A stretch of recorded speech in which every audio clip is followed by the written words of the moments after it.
አሰላሙ አለይኩም ወራህመቱላሂ ወበረካቱሁ። ሰላም ሰላም፣ እንዴት ናችሁ? ውድና የተከበራችሁ የቻናሌ ቤተሰቦች አማን ናችሁ ወይ? እንዴት ከረማችሁ? ኢንሻአላህ ዛሬ በቪዲዮ መጥቻለሁ ማለት ነው። ቪዲዮ ለቅቄ አላውቅም። ላይቭ ነው ብዙ ጊዜ የምገባው ማለት ነው። ቪዲዮ ከለቀቅኩ ግን አንድ 15 ቀን 3 ሳምንት ይሆነኛል ማለት ነው። እና እንዴት ከረማችሁ? ክረሞታችሁ እንዴት ነው? በእኔ ጋር ሁሉም ሰላም ነው አልሐምዱሊላህ። ቪዲዮ በምሰራ ሰዓት ደግሞ ብዙ እህቶቼ ድምጽሽ አይሰማም እና ድምጽሽን ከፍ አድርጊው እያላችሁ ነው። ድምጼ አይሰማም ማለት ሰማአ አላረኩም ማለት ነው።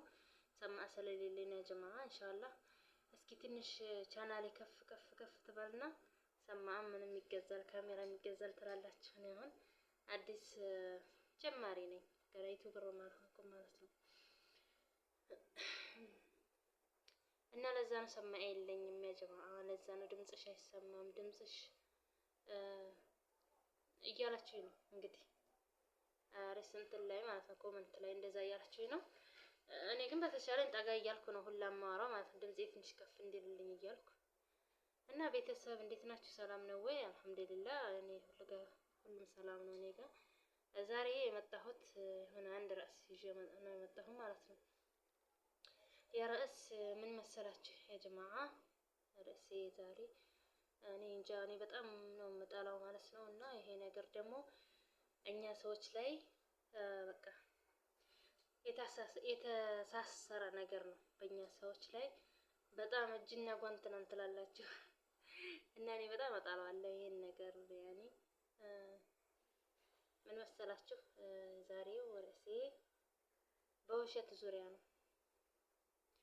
በውሸት ዙሪያ ስል ብቻ እንዳትደነግጡና አትደንግጡ ማለት ነው። ውሸት ያ ጀማዓ መቼም ምን ያልዋሽም የሚል ሰው የለም ማለት ሁላችንም እንዋሻለን።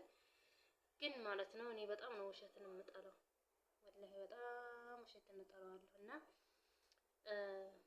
እንግዲህ የሆኑ ነገሮች አስገድደውን ልንዋሽ እንችላለን፣ ገብታችኋል እንጂ በቃ ማለት በቃ መዋሸት በሌለብን ነገር መዋሸት የለብንም ማለት ነው እንጂ አሁን እኛ ሰዎች ላይ ውሸት ይጠፋል ማለት ይሄ ራሱ አንድ ውሸት ነው ትላላችሁና፣ ግን ደሮሪ ነገር ካልሆነ የሆነ ይሄ ነገር በኔ ላይ ጉዳት ያመጣል ብለን የምናስበው በጣም ጉዳት ስላችሁ ዝም ብሎ ቀለል ያለ ጉዳት አይደለም፣ በጣም የሆነ ጉዳት ነገር ካልሆነ ውሸትን እኔ በጣም ነው የሚያስጠላኝ፣ አልወድም፣ በጣም እጠላዋለሁ ማለት ነው። ውሸት አልወድም ማድሪ። ሲጀመር ውሸት ማለት ከትልልቆች ወንጀሎች አንዱን መሆኑን እናውቃለን ማለት ነው። ውሸት በጣም ወንጀል ነው ማለት ነው። ለራሳችን ላይ ችግር የሚፈጥር ነገር ሆኖ ያን ነገር ለጊዜው ለማለፍ ካልሆነ በስተቀር ሱብሃንአላህ አንዳንድ ሰዎች አሉ ዝም ብለው በቃ አለ አይደለ፣ ያ ነገር እኮ መዋሸት አስፈልጎት አይደለም፣ ግን በቃ እውነት የሚመራቸው ሰዎች አለ አይደለ። ይሁን እኮ ያን ነገር እውነቱን ብታወሩ እኮ ያ ነገር ችግር ይፈጥራል የምትሉት ነገር ሳይሆን ሁሉ ዝም ብሎ በቃ አፋቸው ላይ ለምዶባቸው ውሸት ዝም ብሎ የሚያወሩ ሰዎች አሉና በጣም ያሳዝናል። እኔ እንጃ ከባድ ነውና ውሸት የሚባል ነገር በጣም በሽታ ነው፣ ጥሩ አይደለምና በተለይ ደግሞ ውሸት ለብዙ ሰው እንትን ልትሉ ትችላላችሁ። በጓደኛ ላይ ብሎ ባጠገባችሁ ካለ ሰው ጋር ልትዋሹ ትችላላችሁ። ደግሞ በጣም ውሸትን አስከፊ ስላችሁ በጓደኛ ላይ የምትዋሹትና እኔ ከምታውቁት ሰው ጋር የምትዋሹት እና በትዳር ላይ የምትዋሹት በትዳራችሁ ህይወት ላይ የምትዋሹት ወንጀሉ የተለያየ ነው እያልኳችሁ አይደለም። ወንጀሉ ለሁሉም ብትዋሹ አንድ ነው። ነገር ግን በጣም የሚያስጠላው ትዳር ህይወታችሁ ላይ ሴቷም ትሆን ወንዱም ይሁን ማለት ነው በትዳር ህይወት ላይ ውሸት፣ መደባበቅ፣ የእነዚህ ነገሮች ትዳርን ያናጋል። በጣም ነው የሚያናጋው ሲጀመር ማለት ነው። ሴቷም ይሁን ወንዱ የሆነ ቀን በሆነ ነገር ከተገማመቱና ውሸቷን ወይ ውሸቱን ካወቀይበት ያቺ ሴትዮ ወይም ያ ሰውዬ እስከ መጨረሻው ድረስ አመኔታው ማለት ነው ይቋረጣል ማለት ነው። ማለት ያኔ መተማመን የሚባለው ነገር አይኖርም።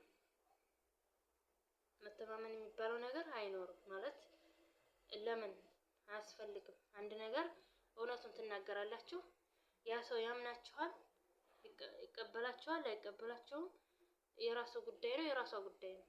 ግን እናንተ የሚጠበቅባችሁ እውነታውን መናገር ብቻ ነው። አሁን ለምሳሌ እሺ ዋሸን እንበል።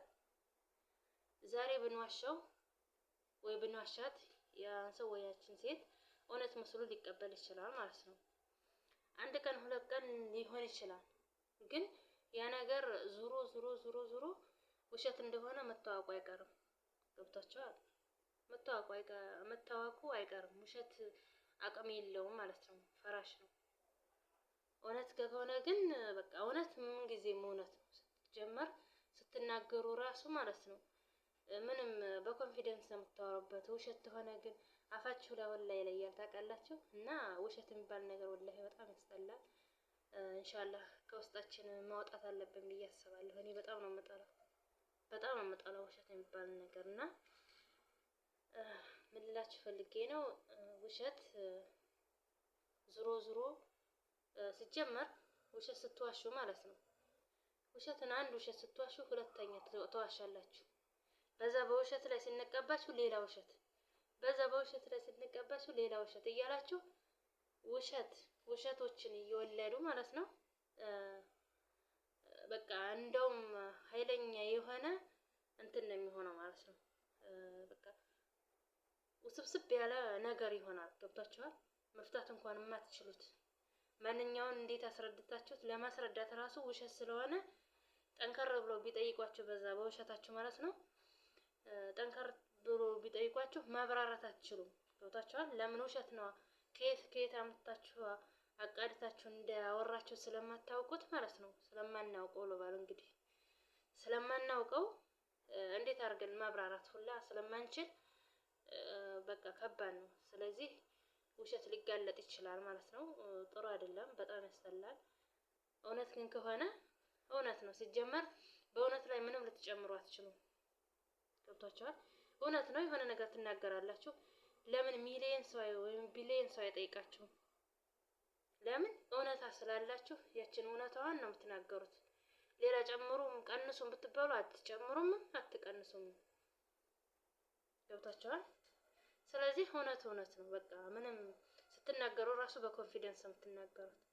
ውሸት ከሆነ ግን እዚህ ጋር ስትጠይቁ ሌላ ትላላችሁ፣ እዚህ ጋር ስትጠይቁ ሌላ፣ እዚህ ጋር ስትጠይቁ ሌላ። ገብታችኋል? ለምን? እውነት አይደለማ። ምን ብላችሁ እንዳወራችሁ አታውቁትም ሁላ خلاص ያኔ ይምታታባችኋል። ስለዚህ ውሸት የሚባል ነገር በጣም ያስጠላል። ልንርቀው የሚገባ ነገር ነው። ሲጀመር ትልቅም ወንጀል ነው። መጀመሪያ ትልቅ ወንጀል ነው። ከትልልቆቹ ወንጀሎች አንዱ ነው ማለት ነው ውሸት። እና በጣም ያስጠላል ወላሂ። እና አላህ ይጠብቀን ማለት ነው። ማለት ሰው እኮ አይዋሽም ማለት አይደለም። ሊዋሽ ይችላል። ለምሳሌ በነፍሳችሁ ላይ የደረሰ ነገር ከሆነ ወይ የሆነ ነፍሳችሁን አደጋ ላይ ሊጥላችሁ ነፍሳችሁን የሆነ አደጋ ላይ ይጥለናል ብላችሁ ካሰባችሁ እኮ መዋሸቱ ቀላል ነው። ወይም ደግሞ ባልና ሚስቶች ተጣልተው እነኛም ባልና ሚስቶች ለማስታረቅ ከሆነ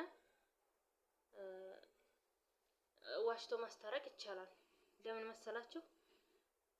ሸይጣን ማለት ነው ከሁሉም ስራ የሚመቸው መሰላችሁ ባልና ሚስትን ማለያየት ስለሆነ ማለት ነው። ባልና ሚስትን ማለያየት ሸይጣን በጣም ያኔ ምን ልበላችሁ ኃይለኛ ስራ ከሸይጣኖች ኃይለኛ ስራ ሰራ የሚባለው ባልና ሚስትን ያለያየ ስለሆነ ባልና ሚስትን ዋሽቶ አሁን ለምሳሌ እሷ እንደዚህ አርጎኛል ታለች፣ በቃ እንደዚህ አርጊያታለሁ ብሏል፣ ግን ካሁን በኋላ አላረግም ብሏል። ገብታችኋል ወይ? እሱም ከሆነ እንደዚህ ያረጋት እሷም ትሆን እንደዚህ ያረገችው እንደዚህ ታረግብኛለች ብሏል፣ ካሁን በኋላ አላረግም ብላለች ብላችሁ እሷ እኮ አላለችም ይሆናል፣ ግን ነገሩን ለማብረድ እና እነኛ ባልና ሚስቶች ተታርቀው ህይወታቸውን እንዲመሩ ስለተፈለገ ብቻ ነው እንጂ ያ ነገር እውነት ሆኖ አይደለም ማለት ነው። እና የምንዋሽባቸው አንዳንድ ነገሮች ሊኖሩ ይችላሉ፣ ግን ዝም ብለን አፋችን እንዳመጣልን የምናዋሽ በቃ ሱብሃንአላህ። አንዳንድ ሰዎች ማለት ነው በቃ ካፋቸው ላይ ውሸት እንጂ ምንም አታገኙባቸው። አምሬን ነው የምላችሁ። እና በጣም ያሳዝናል። በቃ ውሸት እኮ አያስፈልግም፣ እዛ ጋር ውሸት አያስፈልግም፣ ግን እነሱ አፋቸው ላይ የለመዱት ውሸት ነው። በቃ